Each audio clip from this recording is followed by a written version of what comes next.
நாம் இன்னைக்கு soya beans கறி தான் பண்ண போகிறோம். கறி பண்ணுறதுக்கு அடுப்பில் ஒரு பாத்திரம் வச்சு 2 கப் அளவுக்கு தண்ணி ஊற்றிருக்கேன். தண்ணி சூடானது 1 கப் அளவுக்கு சோயா பீன்ஸ் சேர்த்து கலந்து விட்டு ஒரு 2 நிமிஷம் நல்லா வேக வச்சுட்டு எடுத்து தனியாக ஆற வச்சிடலாம். அடுப்பில் கடாயை வச்சு ஒரு 3 ஸ்பூன் அளவுக்கு வரமல்லி, 1 ஸ்பூன் சோம்பு, 1 ஸ்பூன் ஜீரகம், 1/2 ஸ்பூன் மிளகு, ஒரு 6 போல் வரமிளகா, பட்டை, கிராம்பு, ஏலக்காய் இதெல்லாம் சேர்த்து நல்லா வறுத்து விட்டுடலாம். நல்லா வறுபட்டதும் அடுப்பு ஆஃப் பண்ணிவிட்டு ஆற வச்சுட்டு மிக்ஸி ஜாரில் மாற்றி பவுடர் பண்ணி தண்ணி எடுத்து வச்சிடலாம்.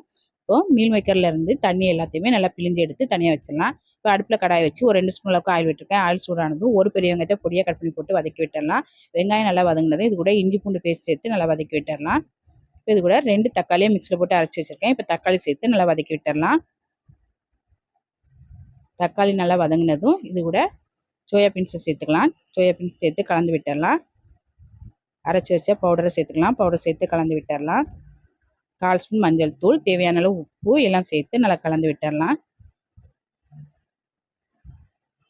இப்போ இது கூட 1 டம்ளர் அளவுக்கு தண்ணி சேர்த்துக்கலாம். தண்ணி சேர்த்து கலந்து விட்டு மூடி போட்டு அடுப்பை மிதமான தீயில வச்சு ஒரு 10 நிமிஷம் நல்லா வேக வச்சிடலாம். ஒரு 10 நிமிஷமாக நல்லா வேக வச்சாச்சு. இப்போ இது கூட ஒரு 1/4 கப் அளவுக்கு தேங்காய் பால் சேர்த்துக்கலாம். தேங்காய் பால் சேர்த்து கலந்து விட்டு ஒரு 3 நிமிஷத்துக்கு நல்லா வேக வச்சிடலாம். இப்போ ஒரு 3 நிமிஷமாக நல்லா வெந்து ரொம்ப டேஸ்ட்டான சோயா பீன்ஸ் கறி ரெடி ஆயிடுச்சு. இப்போ அடுப்பு ஆஃப் பண்ணிவிட்டு கடைசியாக கொஞ்சமாக மல்லியில் சேர்த்து கலந்துட்டு இறக்கிட வேண்டியதான்.